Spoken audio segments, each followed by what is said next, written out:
Bapak, Ibu, dan Saudara yang terkasih dalam Kristus Yesus, dimanapun Anda berada, kiranya selalu dalam penyertaan Tuhan. Untuk memulai setiap aktivitas dan pekerjaan kita dalam satu hari ini, mari kita melandaskannya berdasarkan firman Tuhan yang akan kita perdengarkan. Untuk itu, mari kita bersatu di dalam doa.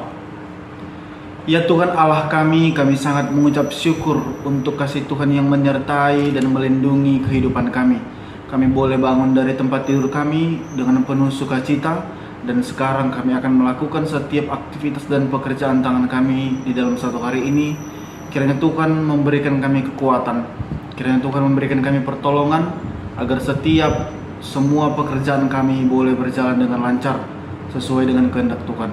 Firman-Mu yang akan kami perdengarkan pada satu hari ini, biarlah menjadi dasar bagi kami ya Tuhan, menjadi pedoman bagi kami, serta menjadi pelita bagi kaki kami untuk melangkah ke depannya. Semua kehidupan kami serahkan ke dalam tangan Tuhan.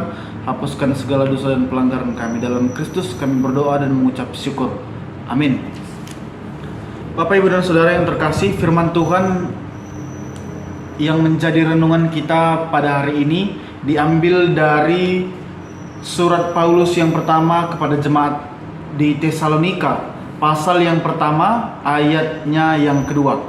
1 Tesalonika pasal yang pertama, ayat yang kedua, demikian bunyinya.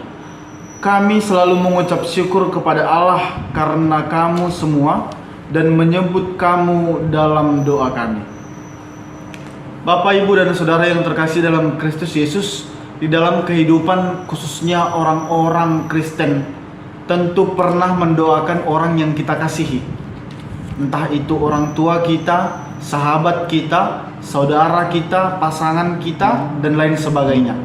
Artinya setiap ucapan yang kita haturkan melalui doa kepada Tuhan, yang nama orang-orang yang kita kasihi, kita bawa di dalam doa kita, artinya orang tersebut punya pengaruh dan dapat dikatakan orang yang penting di dalam kehidupan kita. Tentu saja hal itu karena kita merasa bahwa ada sukacita, ada kegembiraan saat melihat orang-orang yang kita kasihi, lalu kemudian kita mendoakannya.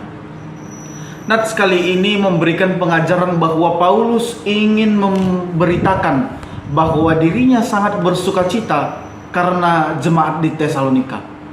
Paulus memberitakan Injil, Paulus memberikan kesaksian kepada semua orang bahwa dia sangat bersukacita atas apa yang terjadi di jemaat Tesalonika. Yaitu jemaat Tesalonika adalah orang-orang atau jemaat-jemaat yang dalam kehidupannya selalu dekat dengan Tuhan, selalu mengikuti apa yang Tuhan mau, apa yang Tuhan kehendaki, dan apa yang Tuhan perintahkan. Mereka menjauhi segala kejahatan, mereka melakukan setiap kehidupannya dengan penuh sukacita dan berlandaskan kasih Kristus. Itu yang menjadi kesukacitaan dari Paulus untuk memberikan pandangan bahwa orang-orang yang dekat dengan Tuhan adalah orang-orang yang memberikan berkat kepada orang lain, orang-orang yang tunduk kepada aturan Tuhan dan taat kepada perintahnya adalah orang-orang yang membawa damai kepada orang lain. Bapak, Ibu, dan Saudara yang terkasih dalam Kristus Yesus, dalam nats kali ini kita memang diingatkan bahwasannya kita harus menjadi berkat untuk orang lain melalui apapun yang kita kerjakan. Nats kali ini ingin menyuruh kita, ingin menyapa setiap orang dan mengingatkan bahwa kita memang harus saling mendoakan siapapun orang tersebut. Bahkan di Alkitab pernah dikatakan bahwa sekalipun dia musuhmu, doakanlah dia supaya dia kembali ke jalan yang benar dan tidak melakukan hal yang tidak sesuai dengan kehendak Tuhan. Untuk itu, ada 3 poin yang penting yang ingin disampaikan melalui nats ini. Yang pertama adalah iman.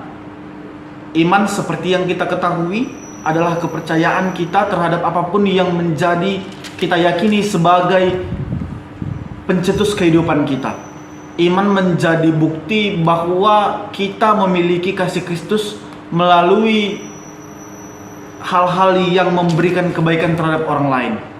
Nah, iman ini yang menjadi pertanda bahwa kita menjadi tunduk, bahwa kita menjadi percaya dan bersukacita untuk setiap kehidupan yang diberikan Tuhan. Itu yang pertama. Yang kedua, ada kasih. Kemudian dari iman tersebut kita boleh memberikan sukacita melalui mengasihi orang lain. Dengan demikian, ketika kita boleh mengasihi orang lain, kita sudah mau mendoakannya bagaimanapun dia, bagaimanapun orangnya, dan apapun yang dia perbuat. Kita mendoakannya melalui kasih Kristus dengan pertanda bahwa kita adalah manusia yang saling harus menopang, yang harus saling membantu satu sama lain, dan itulah bukti kasih dari hal yang kita imani.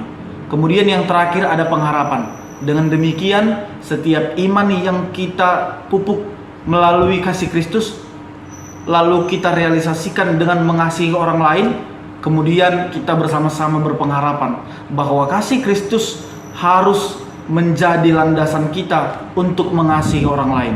Kita berpengharapan, kita menunggu waktu yang baik, kapan waktunya tiba untuk bersekutu dengan orang lain dan lebih mengenal Kristus lebih dalam. Itu yang menjadi penting. 3 hal poin penting yang disampaikan dalam nats ini, yaitu iman, kasih, dan pengharapan.